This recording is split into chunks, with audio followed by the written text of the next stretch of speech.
It's a pleasure to be here. Thanks to Sarisha, Manu, and Clay for the invitation, and to all the sponsors for putting together this event. I wasn't able to be here last year, but I'm really excited to join you this morning, and always particularly excited to be on stage with some friends and colleagues. I couldn't help but notice that the two speakers after me, in addition to being some badass women in STEM, which we can always use more of, are also fellow alums of the NASA Academy, so I'm looking forward to their talks as well. So we all in this room, every one of us who has dedicated ourselves to the pursuit of space exploration, we are blessed but also cursed to work in an industry that people care a lot about. You know, the other conferences that are happening in this convention center right now, I don't think all that many people have a really strong opinion about radiology. Unless you're receiving it right now, then you probably have a really strong opinion about it. But other than that, probably no one loves it, no one hates it. Space is a lot different than that, right?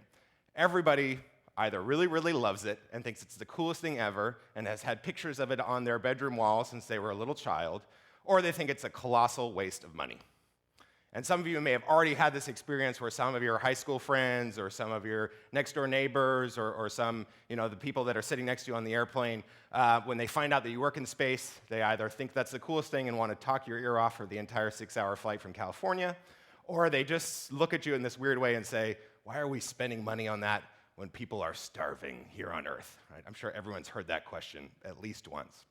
You can see it even in the Google suggested results here. Why we shouldn't explore space is the second thing, which from like a marketing perspective, not necessarily great. You're going to get asked this question a lot, and a lot of you will be tempted to go back to like the original old school answer on this, and you're going to bust out your Boston accent, and you're going to quote President Kennedy, and you're going to say, we choose to go to the moon and do the other things this decade, not because they are easy, but because they are hard. Right? Think about it. That is the most famous reason that anyone's ever given in public to explore space. And with all due respect and deference to President Kennedy and to the Apollo program, I think that is a really stupid reason, right? There are lots of things that are hard.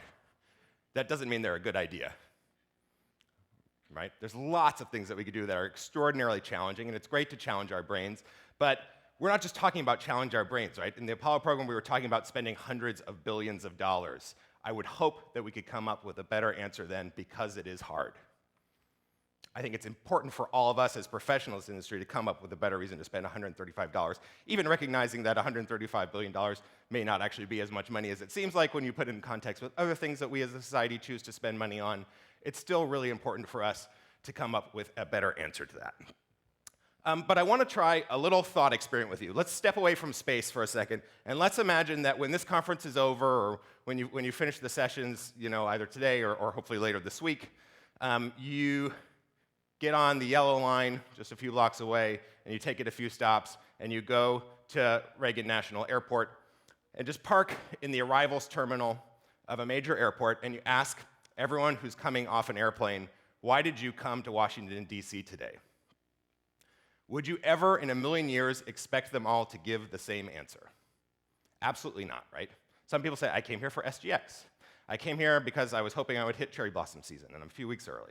I came here because I got a new job in the Trump administration. I came here because I want to see the Washington Wizards play. Right? There's 100 different reasons. And that's for Washington, D.C., a city of about 1 million people, or however many it is. Not very many people, particularly compared to something like, space, which is more or less infinite. The first thing I would suggest to you is that you shouldn't think that there needs to be a single answer for why we explore space. Elevator pitches are great. Being able to sum up reasons are great. But if all of us in this industry have only a single reason to go to space, I would argue that that is a very bad thing, not a very, very good thing. You should all have different reasons to go to space. You should probably have more than one reason to go to space, even just within yourself, even just within your company. That's not indecision. That's variety, that's diversity, that's robustness, that's a deep, broad market. That's an exciting thing whether you are a politician or an entrepreneur. You want lots and lots of reasons to go to space. And I think that there are millions of valid ones. Just to do some of my favorites, first of all, it's not Tang and Velcro. I don't personally think spin-offs are the greatest reason, but if they're your reason, that's great. My theory is, well, if we were spending billions of dollars on on super colliders instead of on space, we would probably have spin-offs there. So what's to say we wouldn't have gotten better spin-offs? So I'm not super into spin-offs, but again, if that's your thing, that's your thing. Awesome, you do you, that's great. I I'll be perfectly honest, my reason for wanting to go to space is because it looks awesome. Like, it just looks like a lot of fun. I want to go and do this. I want to float around in zero gravity more than I've already had the chance to do on parabolic flights. I want to look out the window. I want to look back at our home planet. That is incredibly motivating to me as an individual, and I don't think there's anything wrong with that. People do lots of things for fun. People dedicate their careers to things that are enjoyable to them. They spend their spare time, they spend their money on that, and there's certainly nothing to be ashamed of. But critically, that's not the only reason that I want to go personally, or that I want to help all of you fly to space on Virgin Galactic, or that I want to help you fly your satellites to space, or whatever else. There are lots of other reasons as well. A big part of it for me is about learning more about our home planet. I think when we explore space, both by going and looking outwards, particularly by studying our closest neighbors, Mars and Venus, we learn a lot about Earth, but also by turning around and looking at home, we learn a lot about planet Earth. You know, I'm certainly not the first to say that images like this, the first images of the whole Earth, are like the reason for the environmental movement in the United States and more broadly in the world. All of the data that we get from our Earth-observing satellites of a wide variety of classes help us be better prepared for disasters. They help us manage our crops. They help us do everything else. You can also be motivated by things outside of the Earth, maybe things that are coming in our direction. You know, depending on your probably personal philosophy and interest in life, this picture to you could represent threat, or it could represent opportunity, or maybe it represents equal parts of each.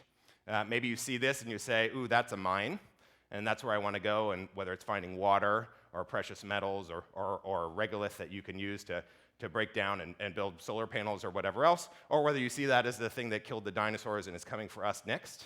Maybe this is the thing that gets you passionate about exploring space, not only as an individual, but as a taxpayer, as an employee at a company. I think that that is a perfectly valid reason.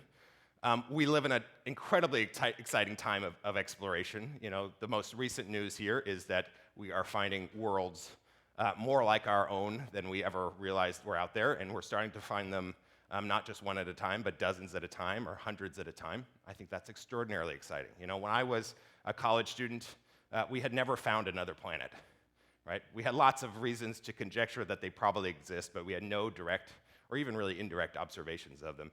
Now we're not just finding planets, we're finding Earth-like planets in the Goldilocks zone. That stimulates all my brain cells. It gets the neurons firing.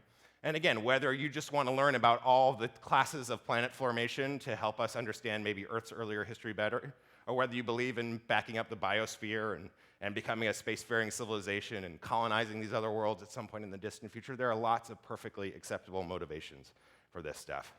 Or maybe you just think that a main reason to go to space is to inspire us here on Earth, right? And this was one case where I will say space is a little bit special, even compared to other high-tech ventures that we could be trading that money and spending it on. Because I think that that human spaceflight specifically, I think the job of astronaut is a gateway drug into STEM careers. Because you can show a 3-year-old, or I have a 1.5-year-old, you can show a 1.5-year-old a picture of an astronaut and they can understand it and say, I want to do that, in a way that they can't with a particle physicist or a molecular biologist or geneticist or any of these other incredibly worthy fields in science, right? Because in order to understand what a molecular biologist means, you have to understand what a molecule is. And you have to understand what the techniques are by which you discover a molecule and the techniques by which you play with a molecule. You go and you do experiments on it. And that requires a fairly sophisticated education already. You can't do that as a 1.5-year-old.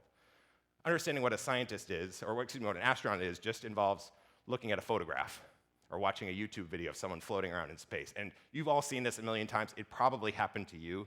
There's a reasonably good chance it's why you're in this room right now. People say, yes, that's it. That's what I want to do. I used to want to be an NBA All-Star. Now I want to do that.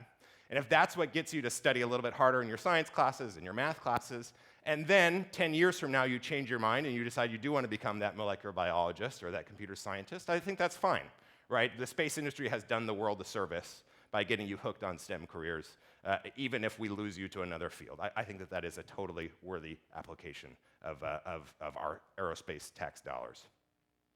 So just to summarize, some quick points for you that I would give you. Resist this urge to have the elevator speech. We are not in a business plan competition. We are in an industry.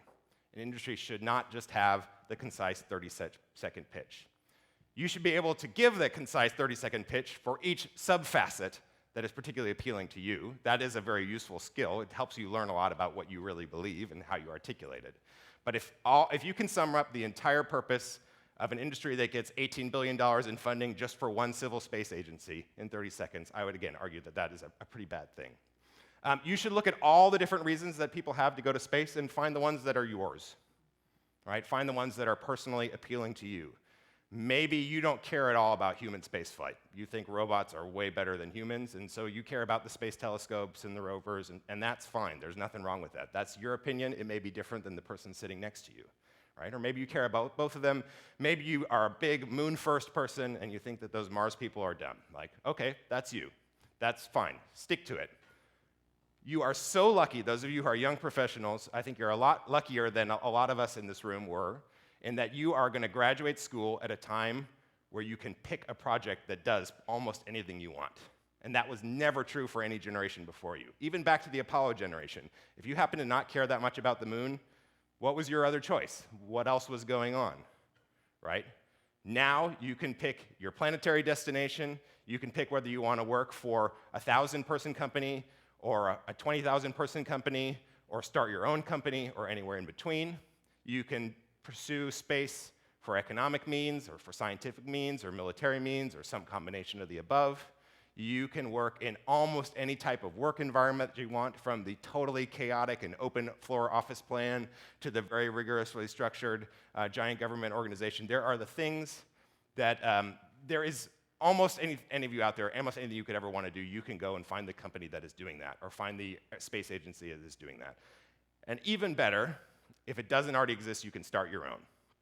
And that never used to be the case.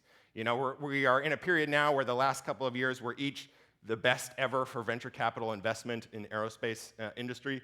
A lot of that was driven by the small satellite community, which is certainly something that motivates me a lot. You can now go, and if you have worked out your elevator pitch for your specific idea, you can go and raise a couple $1 million. It's not easy, but it is possible. And that is now enough to do real things in space, not just to develop a PowerPoint presentation and a pre-PDR study or something like that. It's enough now to build hardware and to fly it in space and to prove a concept, to get data, to serve customers, and to bootstrap from there. And that's extraordinarily exciting. I would encourage a lot of you to consider that as one of your available career options. It's certainly something that I wish had been available in my time. And then lastly, we're scientists, we're engineers, largely, in this room. We have some policy experts and some business experts as well, but all of us share, I think, one thing in common, which is that we're a fairly data-driven bunch. Use that for your own motivations. Examine them over time, because they will change. They'll change as you change, as your personal priorities change, as you get older, as you get married, and your situation in life changes. They'll change as you learn more about working at different types of companies, and what you thought might be attractive to you turns out to not be as attractive, or vice versa. That is really, really good data. It will also change as the industry changes, right? We're in the middle of this wave right now where, after nobody giving a crap about the moon for the last 10 years, now it seems like everyone's extraordinarily interested in the moon right now. How does that change your motivations? If you liked the moon now, are you a hipster? Do you not like it anymore because you only liked it before it was cool? Or do you like it even more now because now you can do more, because you can leverage Amazon-like delivery services to the moon, or you can leverage low-cost lunar landers from other companies, or figure-eight circumnavigation around the moon, right? Is that exciting to you? Is that helpful to you? Is that off-putting to you? You gotta go back and reanalyze this. But the key thing is, it's not one reason, it's many reasons, but it's gotta be your reasons. I hope that's helpful. Again, thank you so much for the invitation. I look forward to watching the other talks.